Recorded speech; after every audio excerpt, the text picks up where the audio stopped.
Good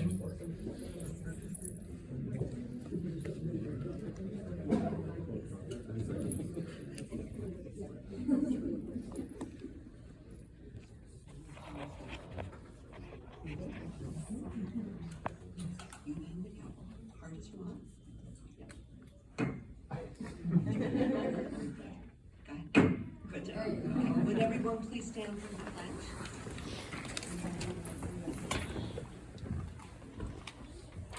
Allegiance to the flag of the United States of America and to the republic for which it stands, one nation, under God, indivisible, with liberty and justice for all. Can you give Riley a round of applause?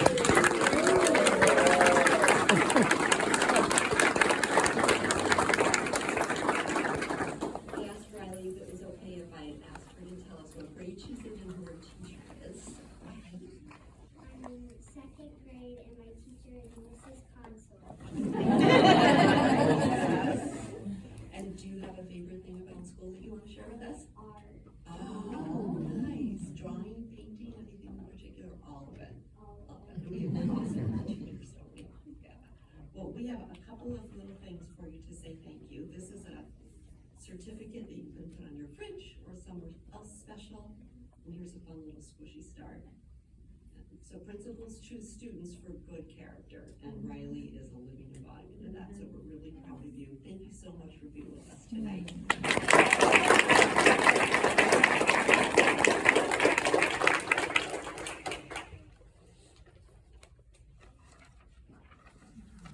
You're welcome to stay and welcome to motion. Great, welcome everybody. You are here having most of the time of the year. Riley started us off, which is awesome, and then we have some students here too, which is our very favorite way to have a board meeting. We will be right with you. So excited to have you. Thank you for being here. All right, so let's start with our visitors. We have Mr. Kane. He's our curriculum area lead teacher for the music department who's with us. We have Mrs. Chase, who is our advisor, music teacher at the academy, but the advisor for Tri-M, which is the Honor Society for Music. And I thought I saw Mrs. Day in the hall with Noteworthy, which is one of our choral groups at the middle school. So I think they all have a piece to this agenda. I'll just say that recently we invited Regent Hale, a New York State Education Department Board of Regent member, onto our campus to spend a little time. And one of the places we were sure to help make sure he visits is the music wing. I think it was a concert this year. I heard Mr. Kane, it might have been actually the Prism concert. I heard Mr. Kane proudly state that 1 in every 4 of our students at the academy are involved in the music program in one way or another. And what's interesting to me is as our enrollments decline, like most schools across New York State, the enrollment in our music program has stayed incredibly high despite all of that. And I attribute all of that to the people leading that department, the teachers at every level. We have such dynamic, wonderful educators in our music program that it's where kids want to be. They want to be around them because of what they learn from them and the joy they bring to them. And so I feel remiss if I didn't at least mention that before I turn it over to Greg and his crew. And I think Mrs. Grimm wanted to mention something as well. So welcome. I was listening to NPR on the way over, and they were talking about Rochester and the music scene in Rochester and how spectacular it is. And the whole time I thought they could substitute Canandaigua for Rochester.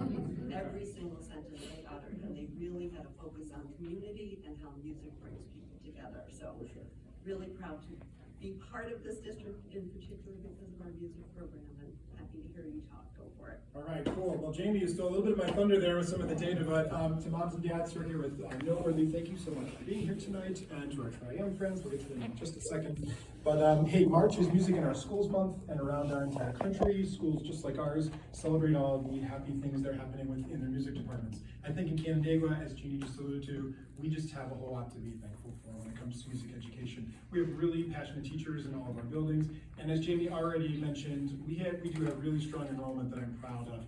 It's hard to quantify the success of a music program, and I always quote my colleague Carrie Burke when she says, how do you measure goosebumps per square inch when it comes to the way music, subjectively makes us all feel, because music plays a different part in every one of our lives here in the classroom. And I'm so honored to be able to lead this department in this way and make a difference in the lives of kids every single day. So just to hit you with a couple of numbers, and I did share this with everybody here so you can take it home. I have it listed as a number of ensemble seats. So truth be told, some of those kids are counted twice. Just I want to make sure everybody understands that. But so at the high school, we have 293 ensemble seats at the high school, which actually represents about 247 academy students, which is hovering around that 23% of our high school enrollment is electing to be in the music course.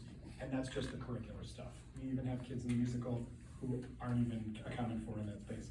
Our middle school numbers are off the charts this year. We have 563 ensemble seats in band, orchestra, and chorus. And once again, that's not any of the extracurricular stuffs.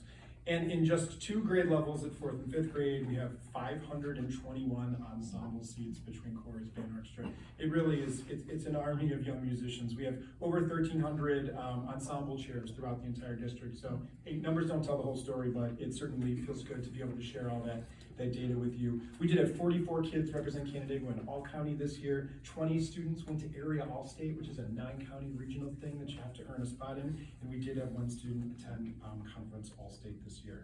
We have March is a busy month for all music departments and certainly ours as well. We have 6 district concerts in the month of March. In addition to the 6 musical performances, pretty much every student will have a concert, participates sometime around March. So we've got Trian here tonight with us, and I'm going to turn it right over to them and let them share a couple things about all the incredible work they do with Mrs. Chase. So Trian.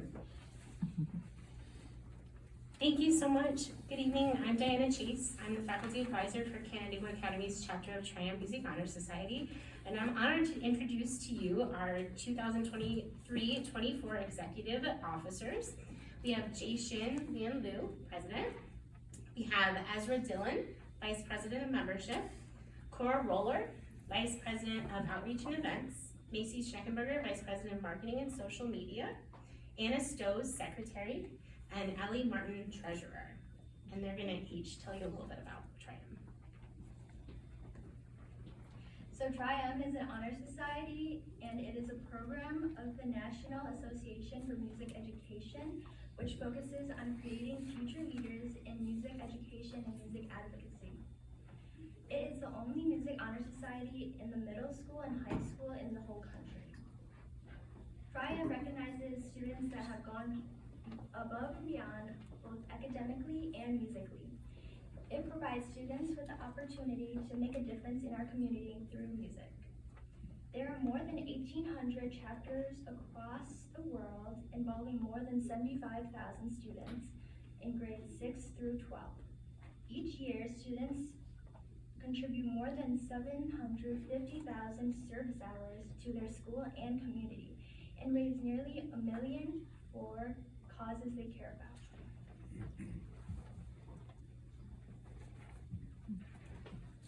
In November of 2018, our chapter inducted a founding class of 28 members. This year, we celebrate our 5th anniversary of the chapter, and our membership has almost tripled to 73 members.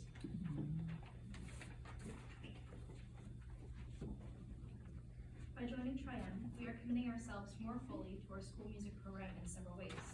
Through the direct support of our school ensembles, where we serve as musical leaders and a positive role model for all. Through our support of all other musical learners, to whom we are welcome, inspire, and encourage. Through our desire to grow and strengthen the community culture of our school music department within the walls of the academy. And outside of CA, through our desire to connect with our greater Canandaigua community and our entire school music department.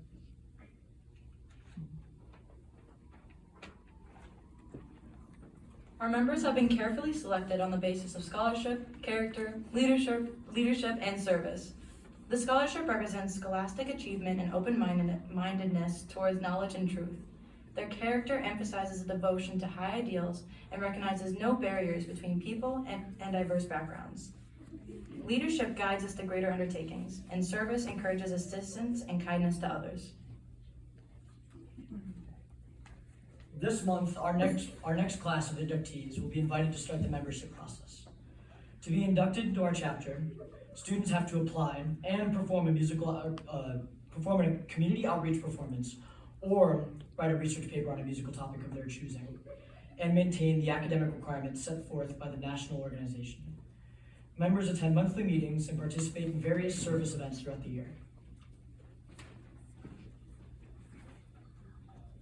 Over the past 5 years, our chapter has hosted welcome picnics in the fall and ice cream socials at the end of the year for the CA Music Department, paired ourselves up with incoming freshmen and transfer students to serve as mentors throughout the school year, served as ushers for concerts and performances across the district, organized this October sock drive to benefit our local St. Vincent de Paul clothing room, hosted an annual food drive to benefit the CCIA's food pantry in conjunction with the Prism concert, sung Christmas carols and Disney tunes on Main Street, sold carnations at concerts across the district, performed recitals at many of our local retirement communities, including Ferris Hills, Clark Manor, and 80 Paris Street, and much more. We are so excited to keep serving and enriching our community through music. So thank you very much for your continued support of our organization and the whole CA Music Department. We're truly blessed to be in this district and community that values and celebrates the arts and these very talented and hardworking students. And I wanted to just put in a plug. The t-shirts that we're wearing were designed by Gabby Brock. Thank you so much.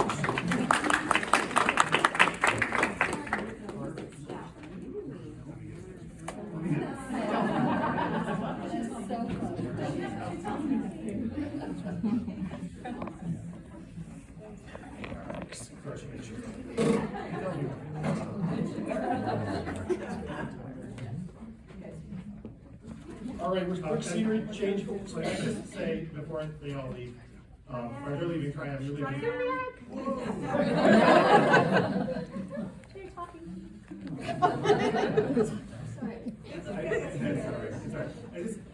I know many of you are accustomed to being on stage, being in front of folks, but it's hard to do what you just did in a room full of people you don't necessarily know, to talk about Triumph, something that you care passionately about. You're all such impressive individuals, and I know you're gonna go out and do great things. We all know you're gonna go out and do great things in this world, but I just was so impressed with, how you held yourself in this meeting, and always. So I want to thank you for that. You represent our school community so well.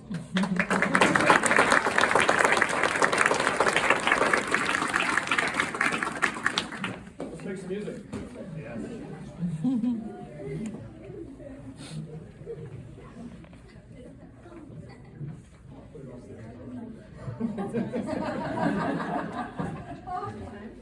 Gotta wait across the phone.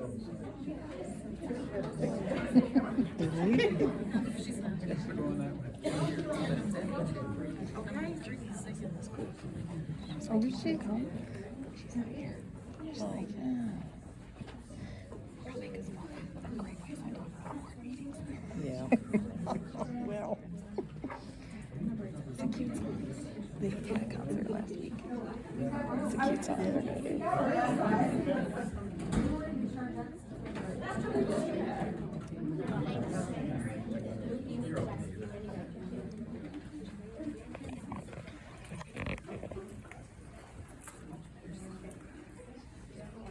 So this is our after-school group, Noteworthy. We meet on Thursdays. Typically, there are 45 in this group, but this is our small but mighty representation of the 45. Monday night is really hard to get everybody here. There's like a dance recital coming up in Canandaigua, so a lot of them are involved in like Finger Lakes Ballet. So they're like, sorry. I'm like, I understand. It's recital time. Like, of all people, I get it. So there's a lot of people at other events. So this is our representation. So we're very happy that they're here. So we're gonna sing a song for you that we just sang at our last concert on Thursday night. So please enjoy the kazoo concerto.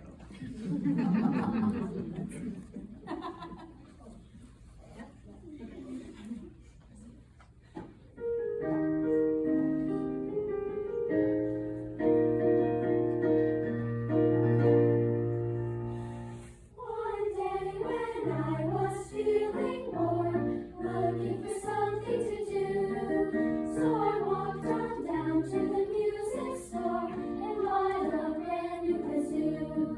It was shiny and bright, a wonderful toy, just the size of my thumb. And when I put it to my lips, I began to hum.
Other people love to hear us play. They come from miles around, 'cause they just can't seem to get enough of our delightful sound. But we just play for the fun of it. We play until we drop. 'Cause once we start to play kazoos, we never want to stop.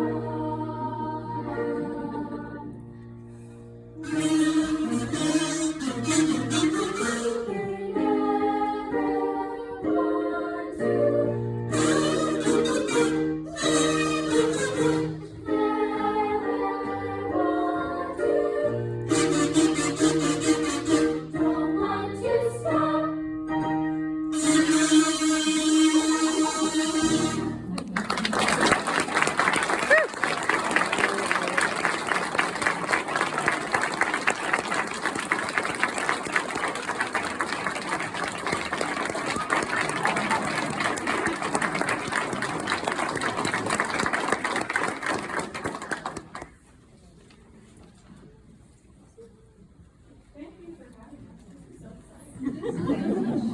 Awesome, you are absolutely delightful, your voices blended beautifully, and this is a really hard place to sing. Like practically sitting with you, and it was just beautiful, you did a great job, and I think this teaches you not only about music, but about poise too, and you all nailed all of that, so well done to everybody, thank you so much for making our night so wonderful.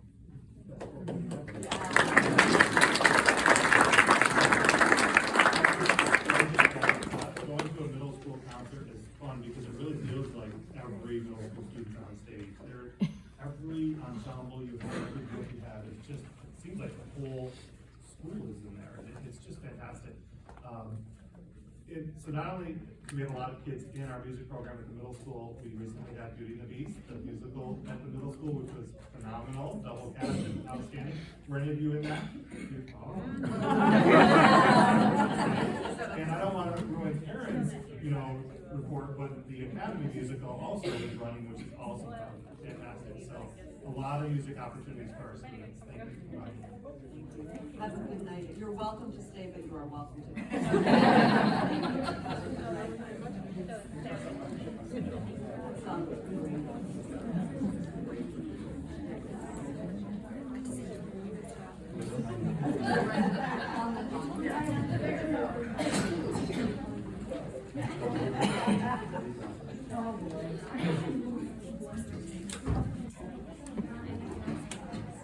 Thank you, Greg.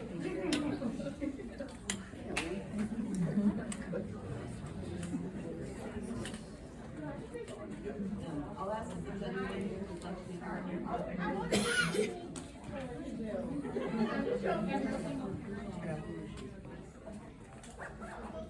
Amy, questions or comments? All in favor? That carries unanimously. Thank you. Karen, you are up, and you can sing your report to us. She's good singer. No pressure. Because we were all texting and emailing each other. Okay. Have you seen Karen? Have you seen Karen? Yes. Exquisite. Thank you so much.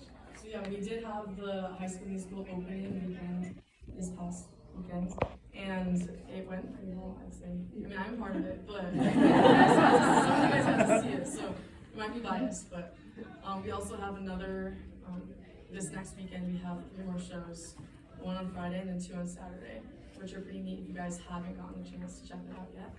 It's a pretty nice production, and not only because I'm in it, but because of all the students that are in it as well. There's a lot of hard work that has gone into it, so that's a really nice opportunity for everyone involved. Then we also have a canned food drive that's going on through March 8th at the high school for Ninja's Kitchen, and so we're excited to have those options as well, because we usually, I feel like just about every month we have something like that, where we have some sort of donation type sort of thing. And so that's just our current one going on right now. And then we also have our annual mental health walk planning starting to get in the works, which is kind of a fun thing for our students and different people to be able to be involved in as well, and have an emphasis on that. And especially, I mean, I'm in the high school, so of course I see it in high school, but district-wide, of course, as well. And then another activity that we have this Friday actually is our, what has been Braves ball, but is CA ball this year. Is our dodgeball tournament, which is exciting for the students at the high school. And another side note is that those sort of activities are basically solely, at least, organized by students.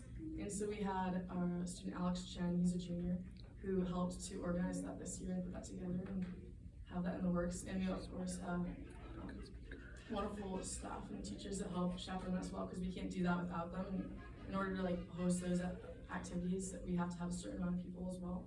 And so we activate those people as well that are involved in that to help us get that going. And we have other opportunities like our college night, March 6th, for students where we have, I think it's like 35 colleges coming. And so that's a neat opportunity, especially for juniors who are looking at their colleges and trying to get that in the works, to be able to see what options there are out there and to get a lay of what they can go into as well. So that's what happened. If you have not seen the show yet, Taryn is double cast, so she will be performing at all performances.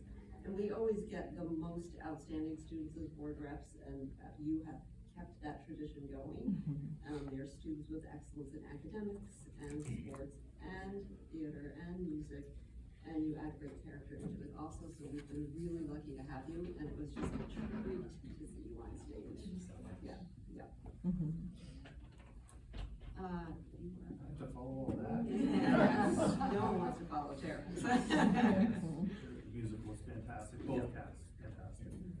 I would just, in the minutes is the approval for next year's senior trip. I want to note, and I warned that this is likely to happen, the date of the senior trip has been changed.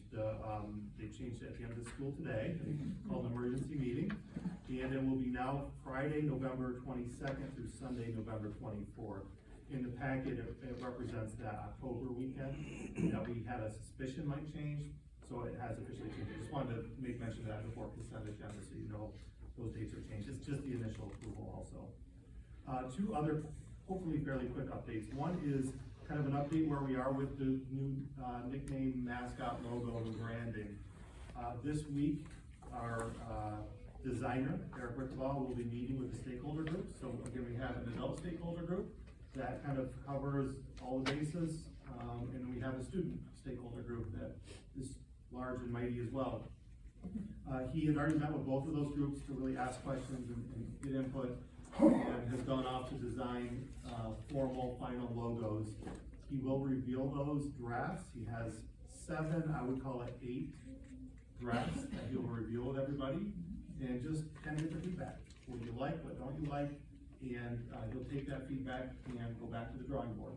And so Debbie and I got a sneak peek today, but I'm not sharing with anyone. So don't even ask, it's not happening. So we saw some of his work today. He's put a lot of work into it, and so I'm excited to see how people react to what he's created so far. Just wanted to update you on that. And again, the logo we have currently, as we've said all along, is simply a temporary logo. We knew if we didn't have something in place, people would have went everywhere and just into anything, and it wouldn't have made any sense. So we'll have that hopefully in place this spring or next school year. The other thing I wanted to update you on is we started talking about capital project planning, the next capital project. We're finishing up now with our current asset preservation capital project, which is kind of about a $60 million project. The board, as a reminder, we have to every 5 years, I think, do a building condition survey. So we have to hire architects to come in and their crew to look at all of our buildings, everything that we have, and determine what is in need of repair. And almost categorize it by high need, medium need, low need of repair based on their professional opinion.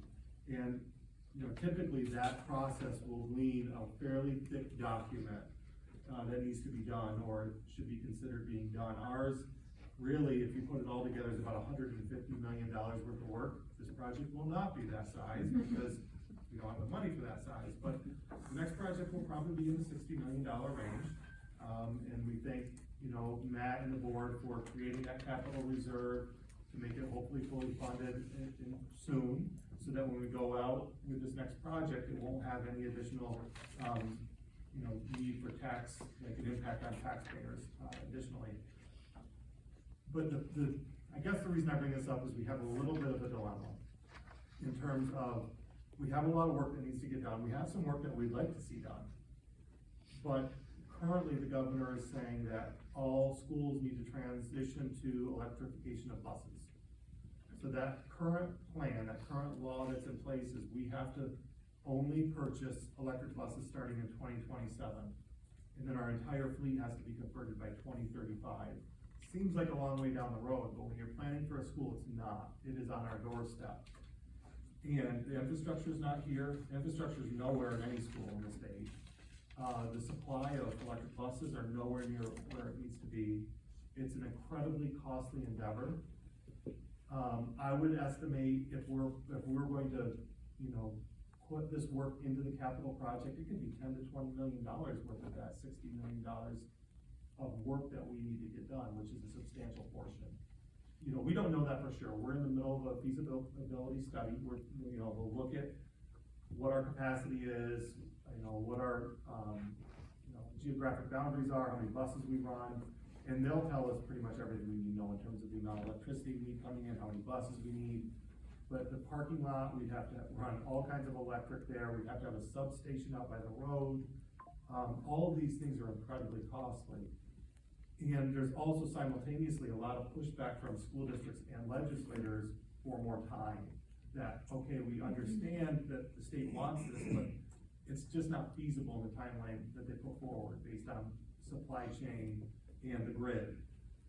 And the governor at the same time is doubling down, just last week, doubled down on this timeline. 2027, by 2035, it'll all be converted.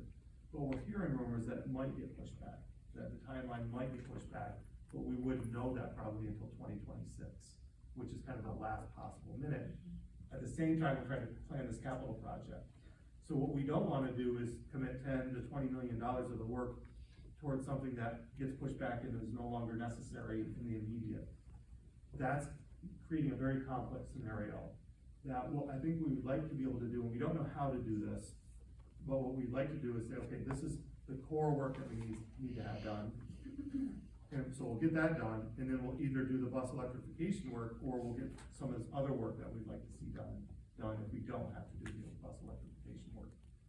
I don't know how to do that yet. We'll be getting guidance from pretty much everybody, from our construction management, to our architects, to our attorneys, to our financing groups, to try to figure out how we manage that.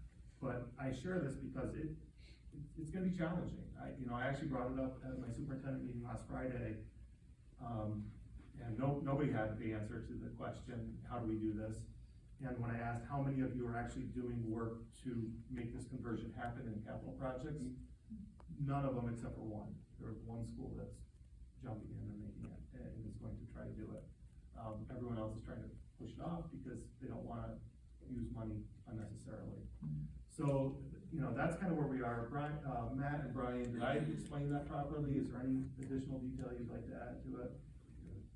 We'll continue to plan. We'll meet with our site committee, which involves some community members, board members, and us, to try to figure out how we'll manage this going forward. But it will be tricky. We have a lot of work ahead of us, and so we want to be thoughtful about that.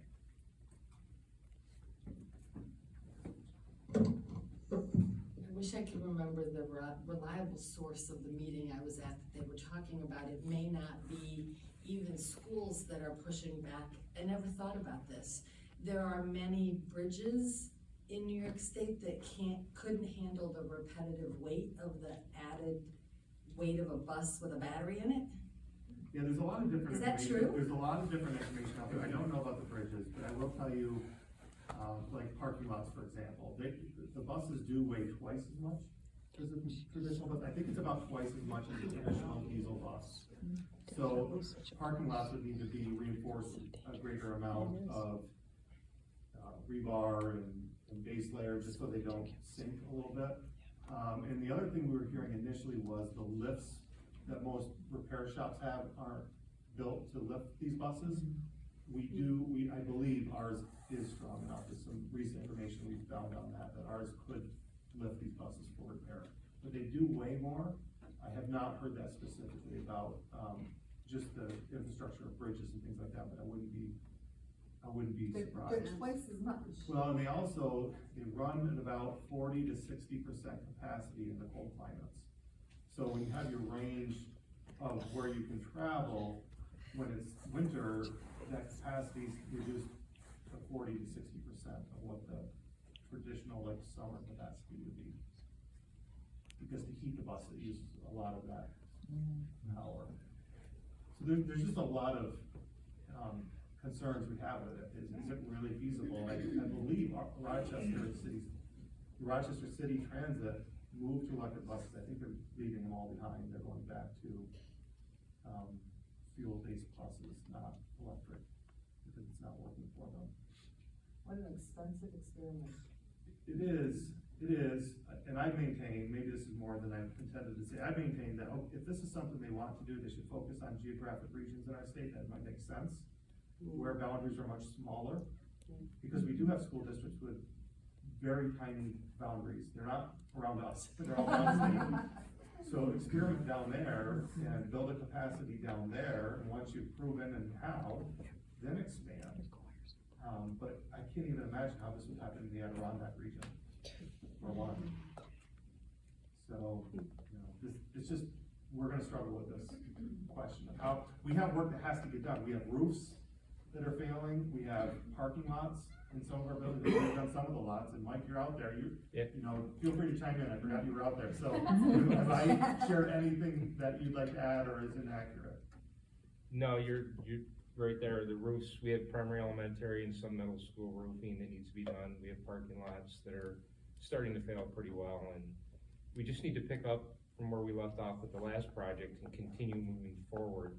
And one thing I definitely do is thank you guys very much for that, Jamie, Brian, Matt, Board of Ed, that you see that, you have that vision to really make things better in the future for us, and we just need to keep moving forward. Thanks, Mike, and as I'm speaking, I'm remembering, oh yeah, they're all here tonight. He's our transportation director, how am I even talking right now? And you're a proponent for some of these, greener approaches, I would say, historically. Yes. But is there anything to add that you'd like to add? Yes, but not necessarily electric. So the electric buses weigh about twice as much, is it? I don't think they're quite twice as much, but Okay. they're maybe 3,000 to 5,000 pounds more. Okay. Yeah, just the battery weight itself. Okay. It makes them that much more. But like you said, with our asphalt, parking lots, when buses sit, they settle, and the parking lots settle, and eventually you'll have divots, and that'll make it much faster. So you'd be looking at concrete that doesn't settle, which is a huge expense when you're trying to put 50 buses in a concrete pad. There's lots of things, yeah. Thank you. We could go on and on. I know. I just had a quick question about, have they looked at how these buses do too, and like, when they sit and get really hot, or when they sit when it gets really cold with these batteries, like? So, but, they're all designed, we use about 60 to 80 gallons of antifreeze, and the antifreeze circulates, to cool the batteries, and also circulates to warm the batteries through the battery power. So, so if it gets hot, then the antifreeze will circulate and cool batteries down. If it's too cold, it'll circulate and warm the batteries up. But you're also pulling energy from those batteries at the same time. We're still learning so much about all Yeah, of it's, this. and so, we won't have the expense of the oil anymore, but we'll have expense of antifreeze, and antifreeze will be significant. It's huge. And you're looking at maybe, on a good day, 70 miles per charge for a bus. And we do much more than 70 miles a day on one bus, just getting our kids to and from school. So we would have to charge in the middle of the day at the peak of electric usage, and I don't think that we can really handle that. So it's gonna be interesting. Just so many errors with all of this. So For basic terms, the state gives aid on purchasing a bus. They usually give that aid over the course of 7 years. 5 years, They're making us go to electric, and now they're gonna spread that repayment plan out to 12 years. Because it won't cost the state anymore to do it that way, if they spread it over to 12 years. But the average lifespan of these buses are, I think they warranty the batteries for 8 years, and we'll be lucky up here in this area to get that. so we'll be getting aid back on buses that we haven't had in our lot in 4 or 5 years. Right. It's just, it's really a messy situation. The local legislators are fully supportive of pushing the timeline back. But we will continue this conversation because it's messy. And I do believe, in my superintendent meeting, one of them, I don't remember what school, they indicated that a school was trying to build, a bus garage that was really an enclosed space for the buses to go in and to charge. It's not aidable by the state. And charging proximity of the buses, apparently there's a recommendation around how close the buses can be to each other when they're being charged. I don't want to even say why I think that is, but I think it's a safety thing, right? Yeah. And so they wouldn't fit it, it couldn't fit in the space, so it's not aidable, it can't fit in the space, and it's just so. I'll stop talking about it. Let's get back to some fun things, you know? Like budget. I'm done. Any other questions? I'm gonna ask for comments. Yeah. Okay. Let's see, we have a transportation bond resolution. I'll ask for motions, please. Jenny, in a second. Megan, questions or comments? Megan, have you ready, please? Mrs. Calabrese? Yes. Mr. Johnson? Yes. Mrs. Miller? Yes. Mrs. Personali? Yes. Mrs. Tessendorf? Yes. Mrs. Thomas? Yes. Mrs. Friend? Yes. Thank you. Transportation proposition, ask for motions, please. Julianne Clinton, questions or comments? Whenever you're ready, please. Mrs. Calabrese? Yes. Mr. Johnson? Yes. Mrs. Miller? Yes. Mrs. Personali? Yes. Ms. Tessendorf? Yes. Mrs. Thomas? Yes. Mrs. Friend? Yes. Thank you. Where's Matt? You're up. For a budget presentation, we're really fortunate to have Matt Fitch as our assistant superintendent for business. He's recognized as a leader in the region and also mentors new business administrators. So we're really fortunate to have his expertise. And you know, you see a lot of administrators, directors, all members in the audience who work incredibly hard on the budget each year. Being thoughtful with Matt Fitch, Brad Knowles, and Matt Stradi. So we're just thankful for all of your work. We know this is a challenging task every single year. So without further ado, turn it over to you, Matt. So good evening, everybody. So this is our first discussion of the budget for the 24-25 school year. And this is really just sort of a outline base scenario, you know, to get us started. And then at our next board meeting, we'll go more in depth into the real details of the budget. So today we'll just talk about the guidelines that we're working under. And then we'll go into the building department budgets and then talk about the tax cap and tax levy. So back in January, the board adopted the guidelines for the budget, and I won't read through all of these here. But basically, you know, making staffing decisions that are best for our students, both social and emotional. Also looking at anywhere where we can get having efficiencies as far as right sizing and minimizing cuts during difficult tax cap and state aid cycles. So our main strategies in developing this budget are, as I said, maintaining academic and extracurricular programs.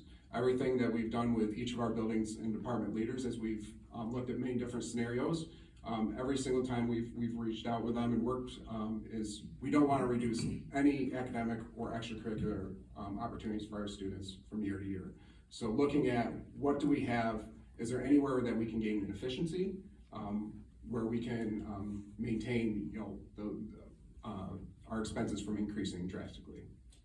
And then also looking at the and evaluating the mid-year feedback that we do with our staff that we started last year and did again this year.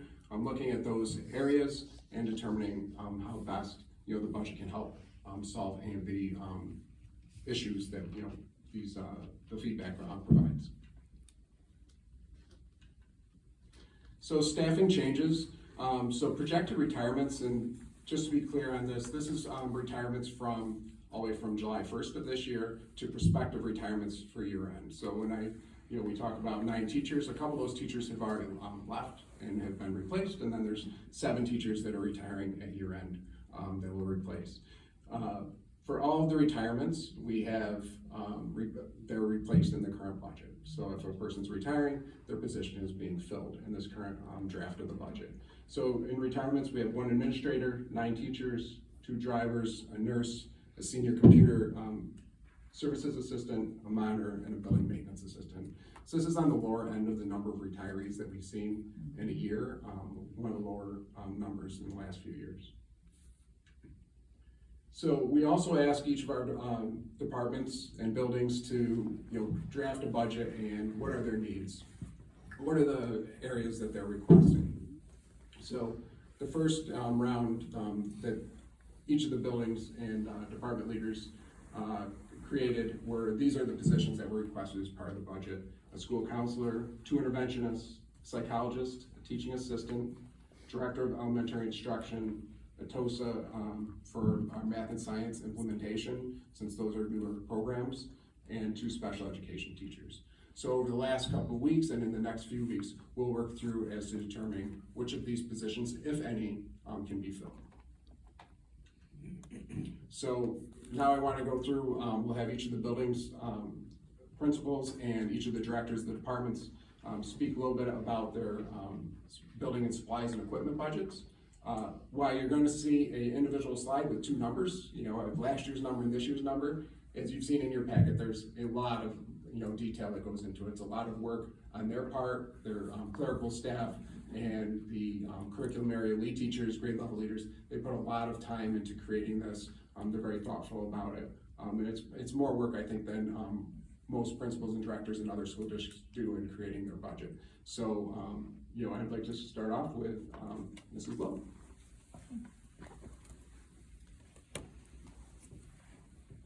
Hi, good evening. Okay. For the academy, you can see that the proposed budget for next school year has decreased by $43,000. And the reason behind that is because this school year, we bought one of those 3D printers, which costs a lot of money, but we don't need another one next year, so there. And our textbook money also decreased a little bit because we were replacing some AP textbooks that we won't need to do as much next year. So that's why you're seeing that decrease in our budget, but otherwise, pretty much is evening out. Questions?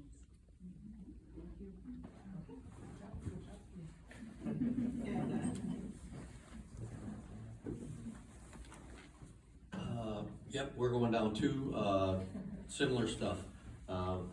We have been over budgeting for paper. We don't use as much paper, so we cut $5,000 on paper this year. Last year we had a one-time large purchase for the small gym of approximately $5,000. We don't need that. And we started an 811 room, as most of you know, this year. And that was about an $8,000 line item for equipment, supplies, and resources for that room. So those are the primary reductions, or non-new ads.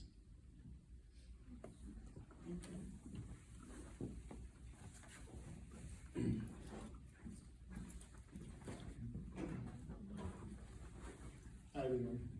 As you remember,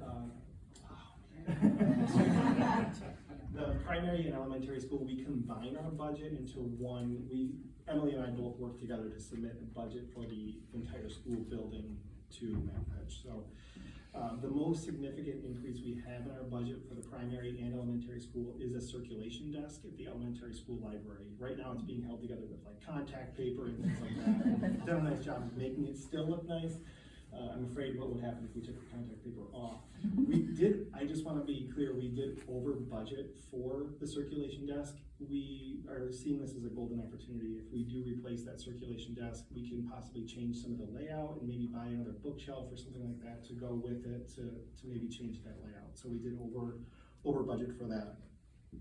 One of the decreases that we have in our budget is in our special education supply budget. A lot of the teachers that we have hired for our self-contained classrooms are becoming more seasoned teachers, and they've acquired all of the materials or a lot of the materials that they need. And so you'll see a decrease in our special education supply budget for those teachers who've been in the classrooms for a little bit. And just to add, last year there was a higher need for building level items because of the capital project. So specifically furniture, we had budgeted last year for podiums, office furniture, conference room furniture. So that's down about $19,000. Just not needing to order any of that this year. Our classroom teacher supply orders are also down about $9,000 this year. The grade level leaders have seemed to find a way to order things as a grade level in bulk so that each individual teacher is not ordering things that are costing more. During the stimulus funded times, we had each classroom ordered a new classroom rug at the primary school, and Mike and his crew have done a really nice job figuring out how to clean them and maintain them. So we were worried that we were gonna have to replace them year to year, or at least some, but we have not needed to do that and aren't planning to this year. So that's it for PES.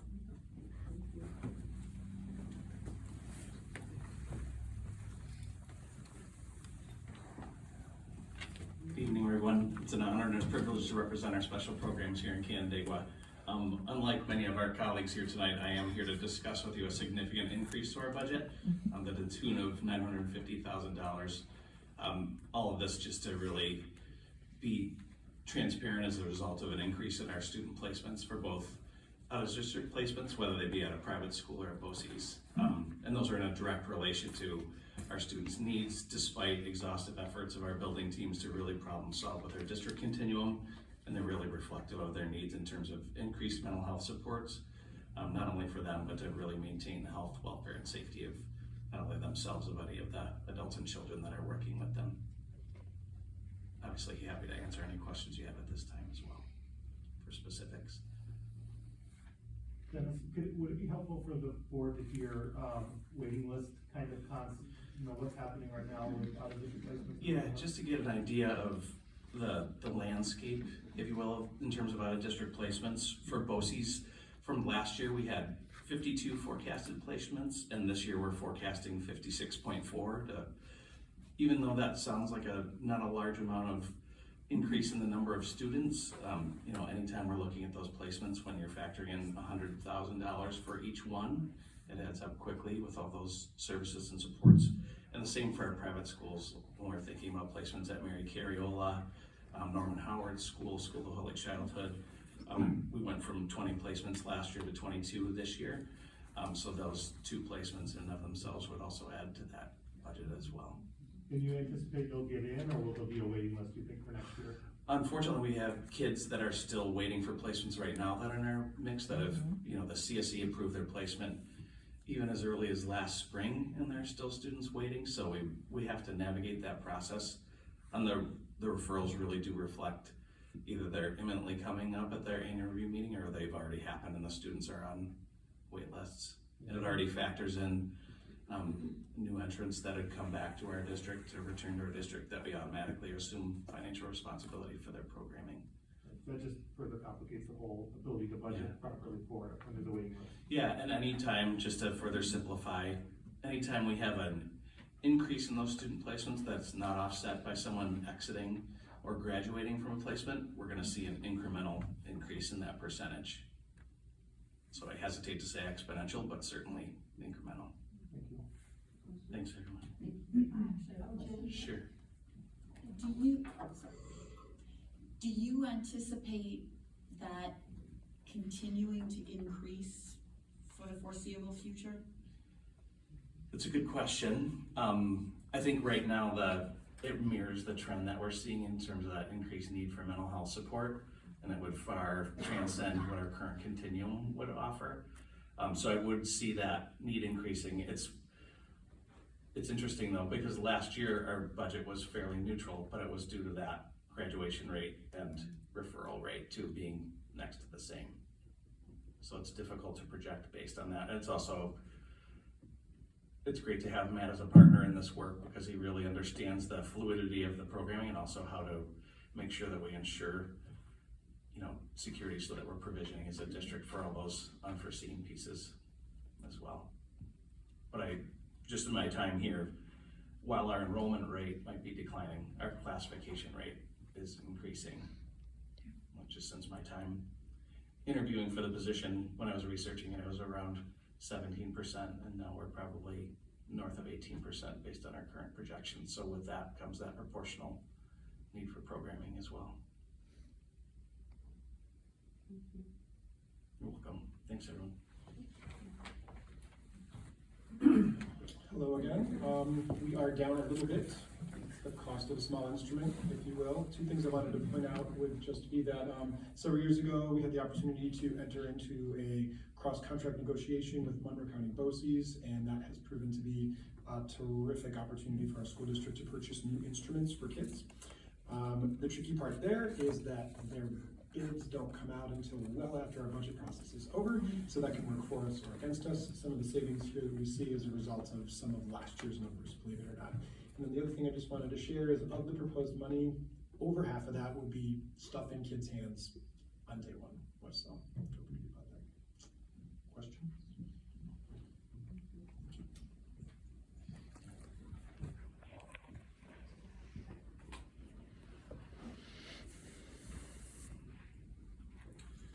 Good evening, everyone. The Office of Instruction's budget is down about $20,000 in the previous year. There are three areas that are contributing to the reduction.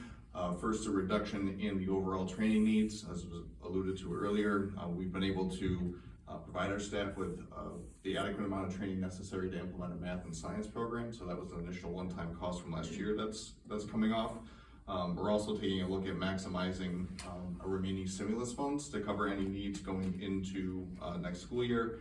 And then finally, efficiencies were referenced earlier. One of the areas we're looking to incorporate some efficiency is by partnering with another school district in the region in relationship to working with Solution Tree, which is an ongoing partnership we have had over the last few years.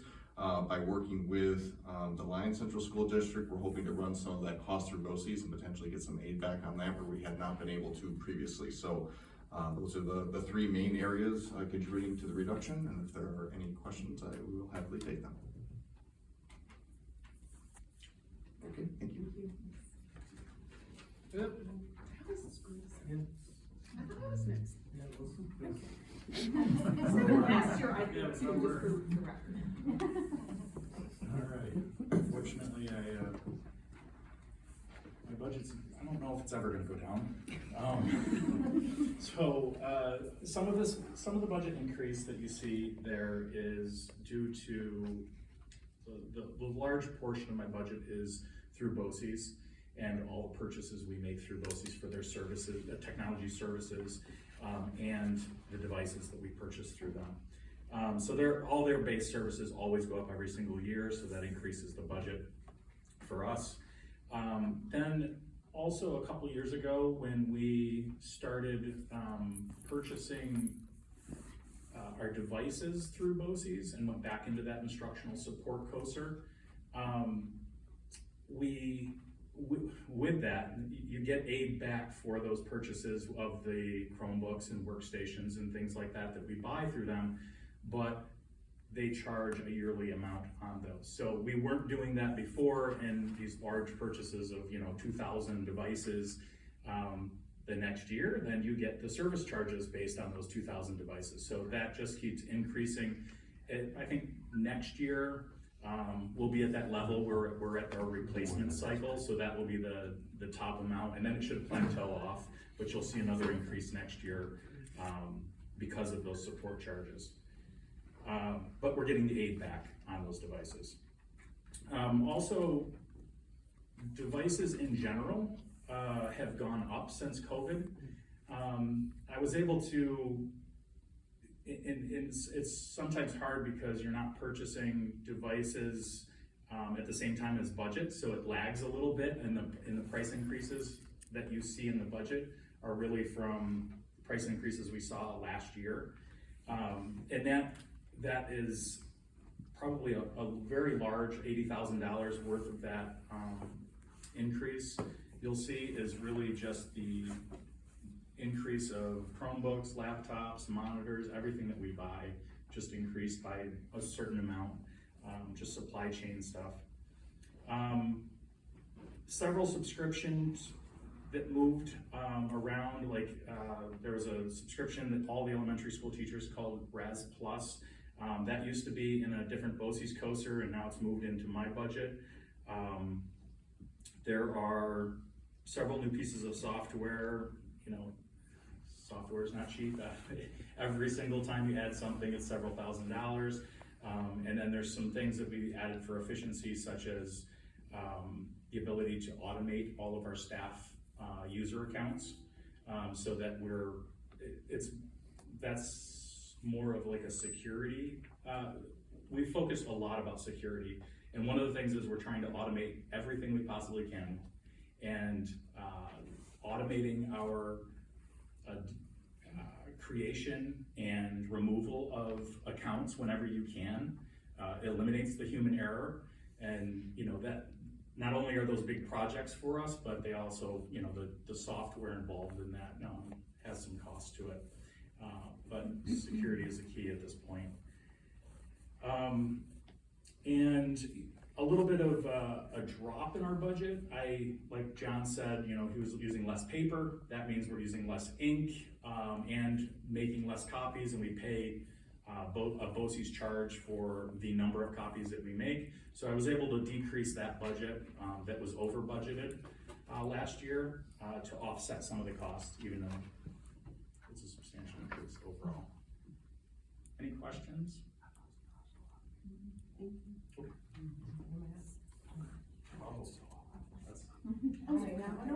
Keep skipping me. Okay, I'm here for athletics. So included in the athletics budget, which is up 5.3%, are supervisor fees, official fees, tournaments, equipment, that support our 32 varsity programs and 2 unified sports. We have over 1,500 roster spots in grades 7 through 12. We have a few things that are down. The purchase of uniforms is down, along with our overall coaches supply orders are actually down this year by about $5,000. We have added supervisors at modified sports.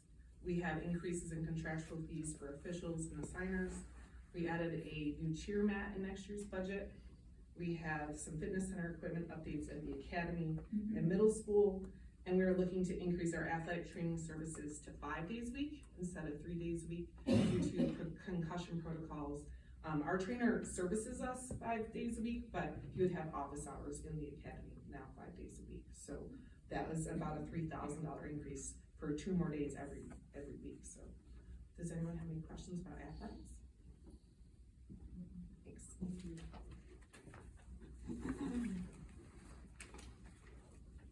So you'll see my budget's down a pretty good amount this year, and that is a direct reflection of the capital project and the thought process that went into using items that really were carefree.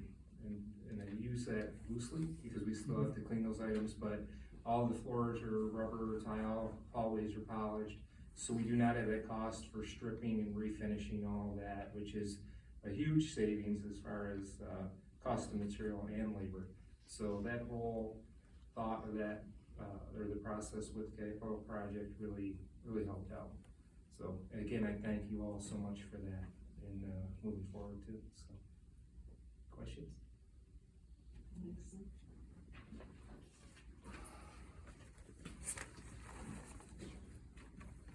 Look, I'm down $205.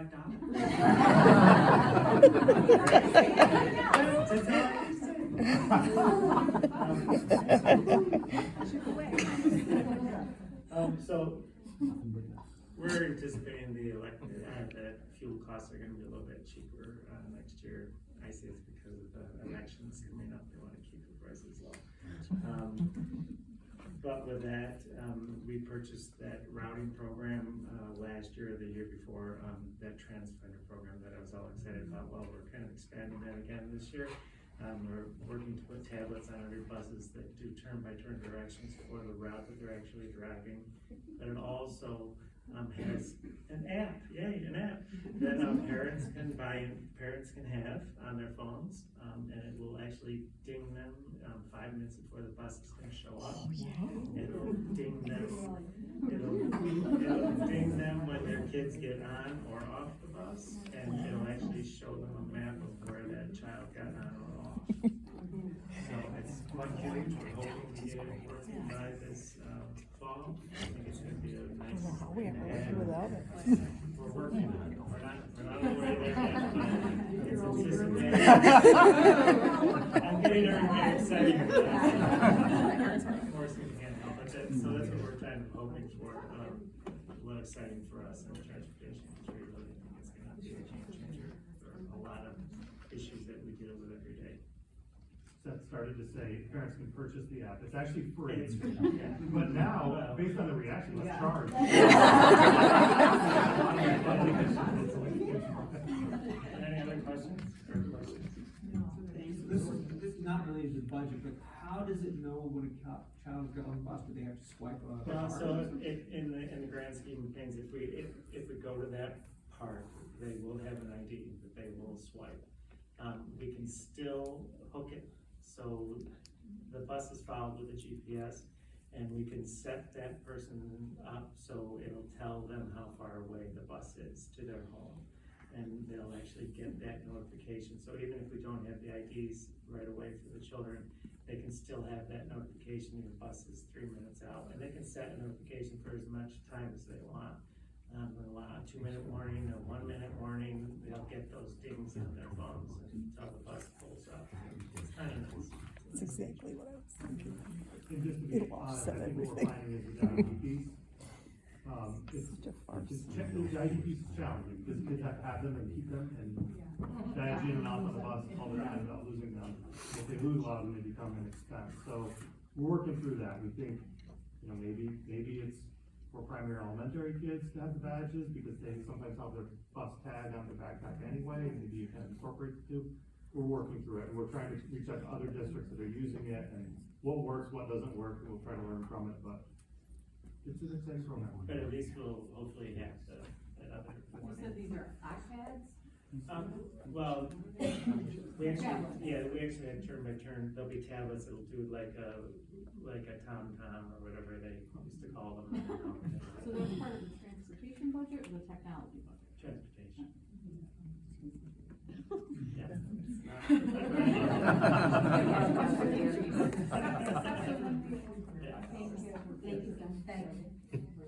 There is an alternative to the swipe badge. You can actually, there's a tablet mounted in the bus, and you're able to also click on the child's picture to then check them into the bus if they didn't have their tag or whatever. So there is alternatives on the bus.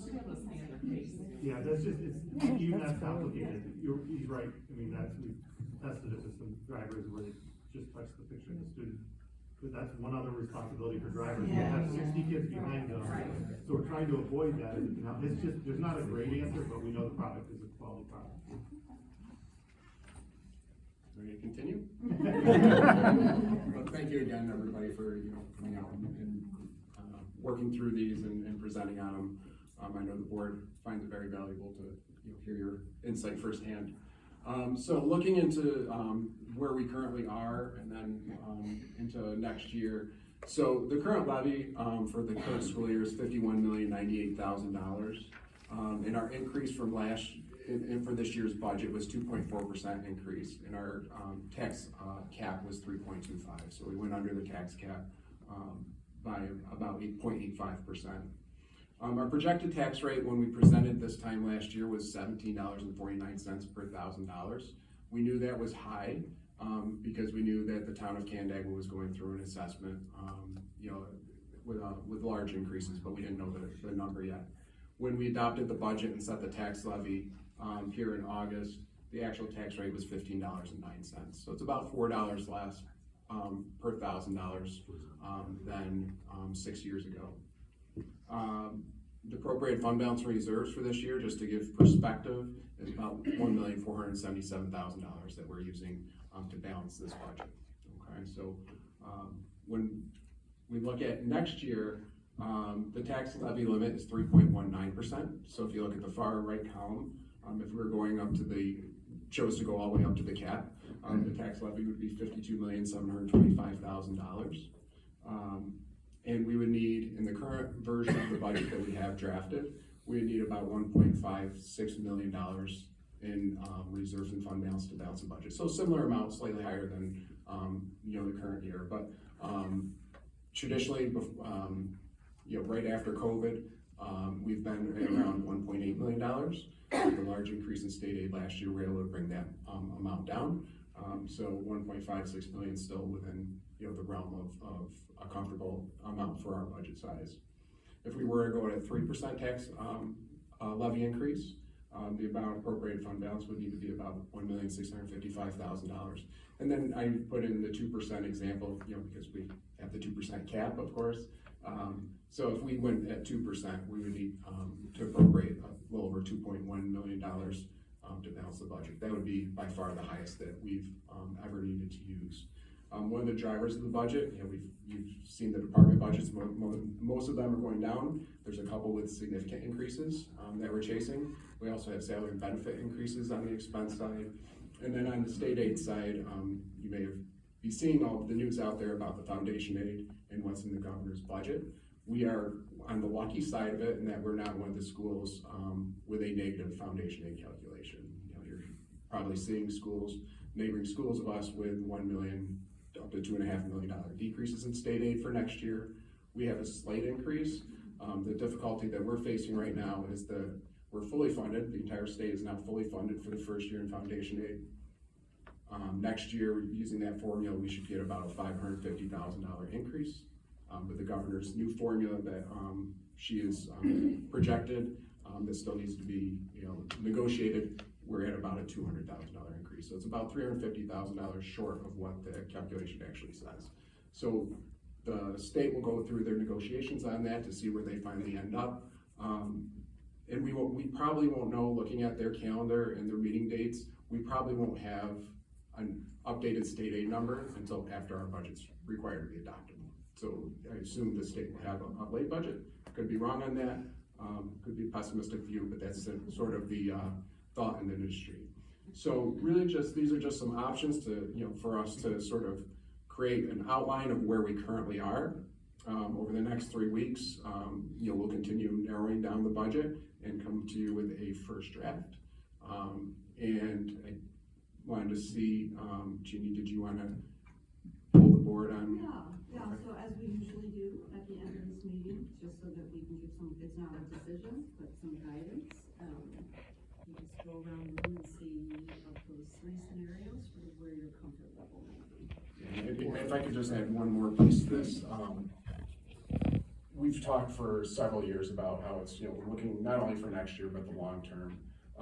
The state has really indicated at this point, now that we've been fully funded, it's the first time in state's history that schools have been fully funded. So what happens going forward? If you're fully funded and your enrollment drops, does state aid decrease, or do you stay flat, or do you get an increase? What the state has basically said this year is for all these schools that are overfunded, that are on what's called hold harmless, which is about half the schools in the state, that they're going to take 50% of that overfunding back in year 1.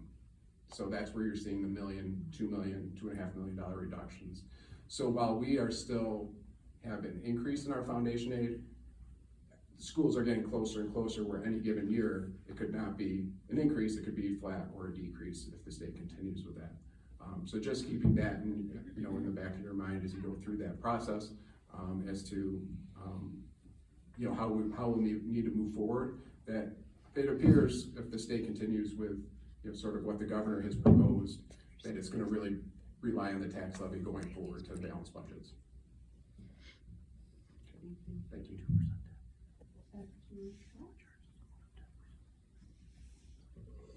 I'll start, but first I have to say thank you.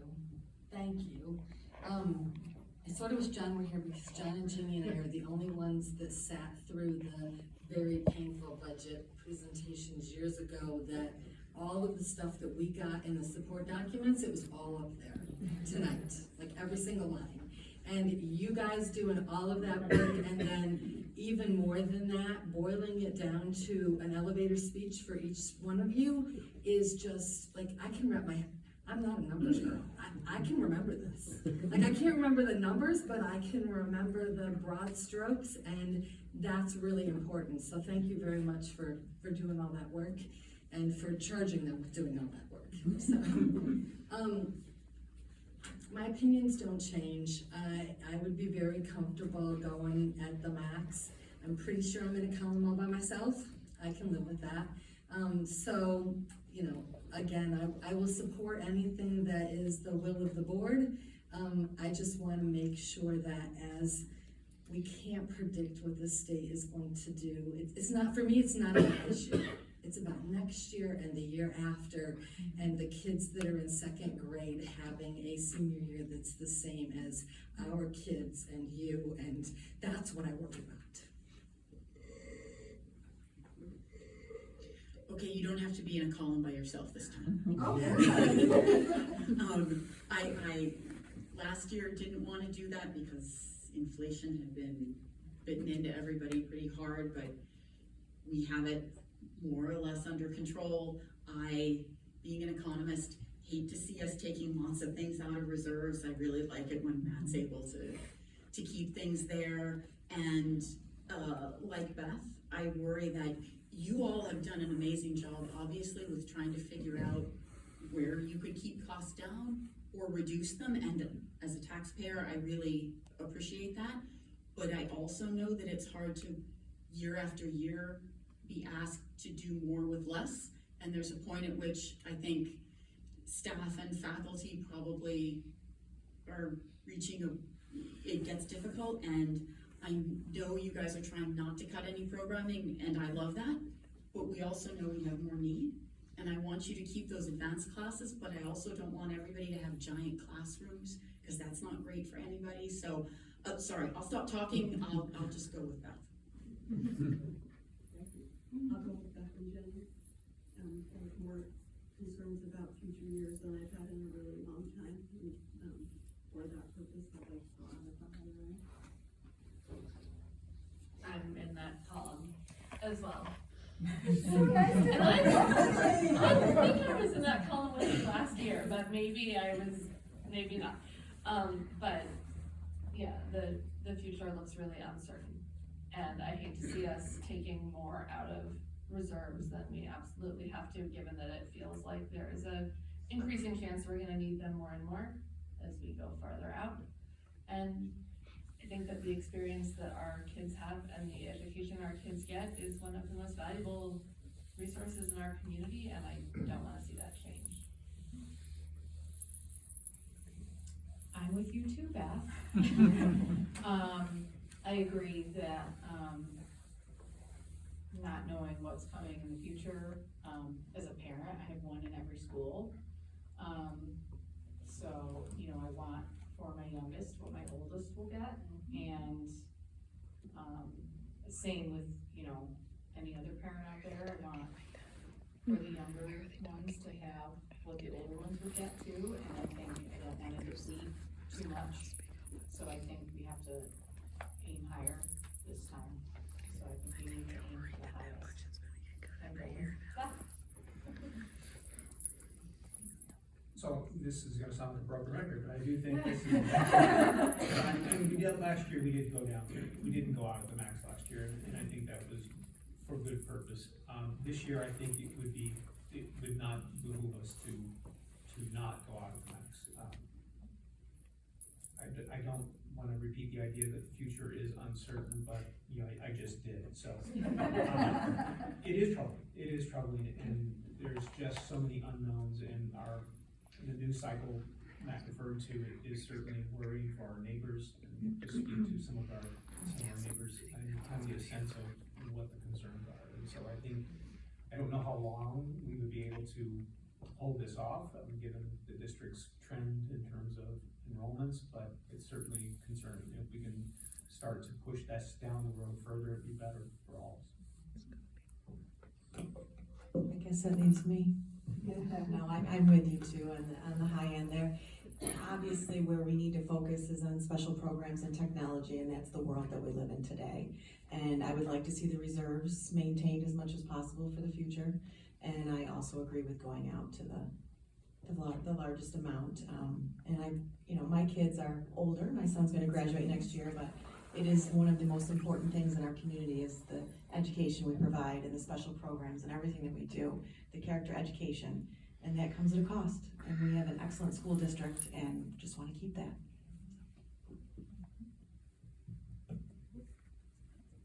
Thank you very much, everybody, and thank you to all of you again. A really short presentation, we know was the, what is it, the duck below the water, we know you did a million. We know you did, so thank you for all of that, and we can let you go, thank you so much. Yeah, have a good night.